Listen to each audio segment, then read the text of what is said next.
জয় রাধে। আজকের পাঠ শ্রী চৈতন্য মহাপ্রভুর শেষ লীলার সংক্ষিপ্ত বিবরণ। শ্রী চৈতন্য চরিতামৃত মধ্য লীলাখণ্ড, শ্লোক ৯৮। ক্রুদ্ধ হইয়া একা গেলা জগন্নাথ দেখিতে, দেখিয়া মূর্ছিত হইয়া পড়িলা ভূমিতে।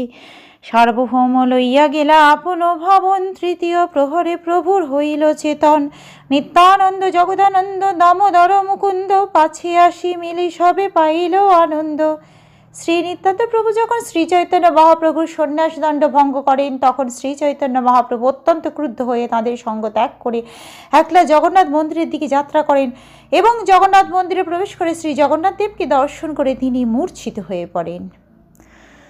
মন্দিরে শ্রী জগন্নাথ দেবকে দর্শন করে শ্রী চৈতন্য মহাপ্রভু যখন মূর্ছিত হয়ে পড়েন, তখন সার্বভৌম ভট্টাচার্য তাকে তাঁর বাসায় নিয়ে যান। শ্রী চৈতন্য মহাপ্রভু তৃতীয় প্রহর পর্যন্ত অচেতন ছিলেন, পরে তার চেতনা ফিরে আসে। শ্রী চৈতন্য মহাপ্রভু শ্রী নিত্যানন্দ প্রভুর প্রতি ক্রুদ্ধ হয়ে তার সঙ্গ ত্যাগ করে একলা শ্রী জগন্নাথ দেবের মন্দিরে গিয়েছিলেন, কিন্তু পরে শ্রী নিত্যানন্দ প্রভু, জগদানন্দ, দামোদর ও মুকুন্দ তাঁর সঙ্গে মিলিত হন এবং তাকে দর্শন করে তারা অত্যন্ত আনন্দিত হয়েছিলেন। তবে সার্বভৌমে প্রভু প্রসাদ করিল, আপন ঈশ্বর মূর্তি তাঁরে দেখাইল। তবে তো করিলা প্রভু দক্ষিণ গমন, কূর্মক্ষেত্রে কইল বাসুদেব বিমোচন।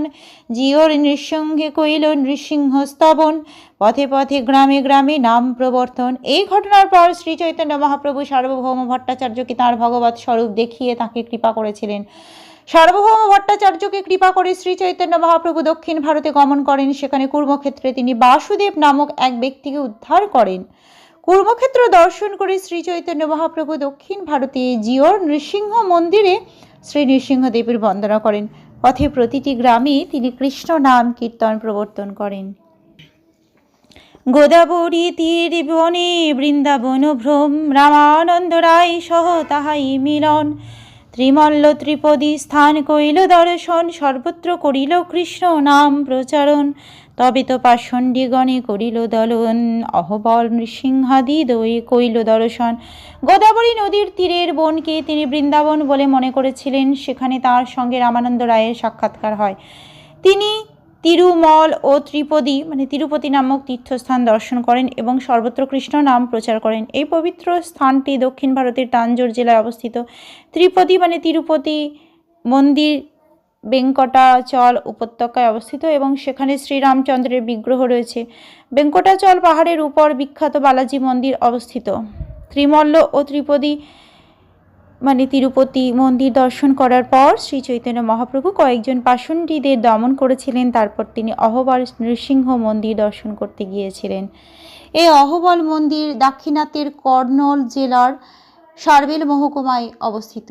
সমগ্র জেলায় এই নৃসিংহদেবের মন্দিরটি বিখ্যাত। সেখানে আরও 9টি মন্দির রয়েছে এবং সেগুলিকে একত্রে বলা হয় নব নৃসিংহ মন্দির। এই মন্দিরগুলির কার্য স্থাপত্য শিল্পকলার এক অপূর্ব নিদর্শন। মন্দিরের সম্মুখে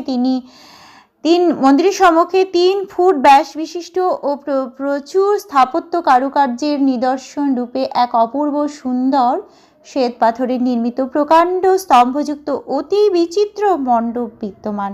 তবে কর্নল ম্যানুয়েল নামক স্থানীয় গেজেটে বর্ণনা করা হয়েছে যে এই শিল্পকলার কাজ অসম্পূর্ণ।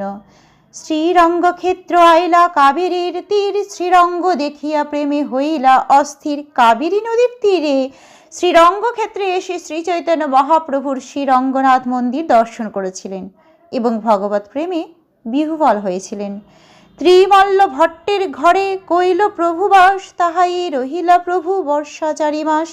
বর্ষার 4 মাস শ্রী চৈতন্য মহাপ্রভু ত্রিমল্ল ভট্টের গৃহে অবস্থান করেছিলেন। শ্রী বৈষ্ণব ত্রিমল্ল ভট্ট পরম পণ্ডিত, গোসাইয়ের পাণ্ডিত্য প্রেমে হইলা বিস্মিত। শ্রী ত্রিমল্ল ভট্ট ছিলেন শ্রী সম্প্রদায়ের বৈষ্ণব এবং মহাপণ্ডিত। তাই তিনি শ্রী চৈতন্য মহাপ্রভুর পাণ্ডিত্য ও ভগবত প্রেম দর্শন করে অত্যন্ত বিস্মিত হয়েছিলেন। চাতুর্মাস্য তাহা প্রভু শ্রী বৈষ্ণবের শনি, ঘুমাইল নৃত্যগীত কৃষ্ণ সংকীর্তনে। শ্রী চৈতন্য মহাপ্রভু শ্রী সম্প্রদায় বৈষ্ণবদের সঙ্গে নৃত্য গীত ও কৃষ্ণ নাম সংকীর্তন করে বর্ষার 4 মাস অতিবাহিত করেছিলেন। চাতুর্মাস্য অন্তে পুনঃ দক্ষিণ গমন, পরমানন্দ পুরী সহ তাহাই মিলন। চাতুর্মাস্যের পর শ্রী চৈতন্য মহাপ্রভু পুনরায় দক্ষিণ ভারত ভ্রমণ করতে শুরু করেন। সেই সময়ে পরমানন্দ পুরীর সঙ্গে তার মিলন হয়।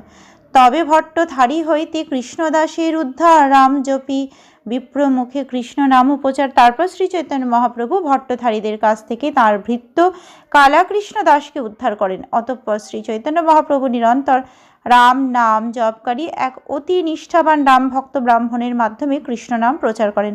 মালাবার প্রদেশে নম্বুদ্রী ব্রাহ্মণ নামক এক শ্রেণীর ব্রাহ্মণ সম্প্রদায় বাস করে এবং ভট্টথারীরা হচ্ছে তাদের পুরোহিত। ভট্টথারীরা মারণ, উচাটন, বশীকরণ আদি তান্ত্রিক যাগযজ্ঞে অত্যন্ত পারদর্শী। দক্ষিণ ভারত ভ্রমণকালে মহাপ্রভুর নিত্যসঙ্গী কালাকৃষ্ণ দাস ভট্টধারীদের কবলে পড়ে জীবের একমাত্র ধর্ম মহাপ্রভুর দাস্য বিস্মৃত হয়েছিলেন। পতিত পাবন প্রভু তার চুলে ধরে তাকে মায়ার দশা থেকে উদ্ধার করে তার অহেতুকী কৃপা সিন্ধু নামের সার্থকতা সম্পাদন করেন। ভট্টথারী শব্দই লিপিকার প্রমাদে বঙ্গীয় পাঠ সমূহে ভট্টমারি হয়ে গেছে। শ্রীরঙ্গপুরী সহ তাহাই মিলন, রামদাস বিপ্রের কইল দুঃখ বিমোচন, তত্ত্ববাদী সহ কইল তত্ত্বের বিচার, আপনাকে হীন বুদ্ধি হইল তা সবার। শ্রী চৈতন্য মহাপ্রভুর সঙ্গে তারপর শ্রীরঙ্গপুরীর মিলন হয় এবং তিনি রামদাস নামক বিপ্রের সমস্ত দুঃখ মোচন করেন। শ্রী চৈতন্য মহাপ্রভু তত্ত্ববাদীদের সঙ্গে ভগবত তত্ত্ব বিচার করেছিলেন এবং তত্ত্ববাদীরা তখন নিজেদের নিকৃষ্ট স্তরের বৈষ্ণব বলে উপলব্ধি করেছিলেন। তত্ত্ববাদীরা মাধবাচার্যের এক বিশিষ্ট সম্প্রদায়ভুক্ত, তবে মাধবাচার্যের নিষ্ঠাপরায়ণ বৈষ্ণব বিধিনিষেধ থেকে এদের আচরণ একটু ভিন্ন। এই তত্ত্ববাদীদের উত্তর রাঢ়ী নামে একটি মঠ আছে, তার মঠাধীশের নাম শ্রী রঘুবর্জ তীর্থ মাধবাচার্য।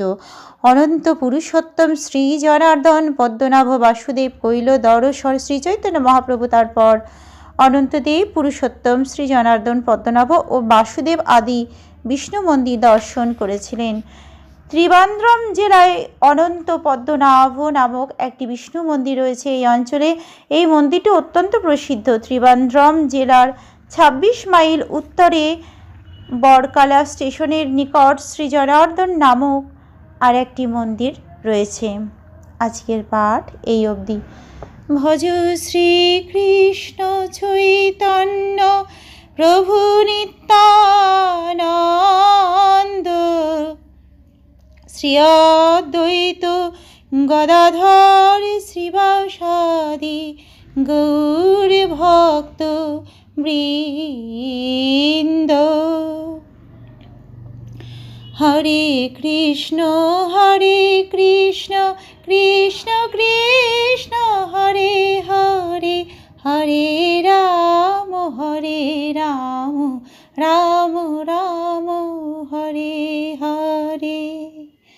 জয় রাধে জয় রাধে, জয় রাধে জয় রাধে, জয় রাধে।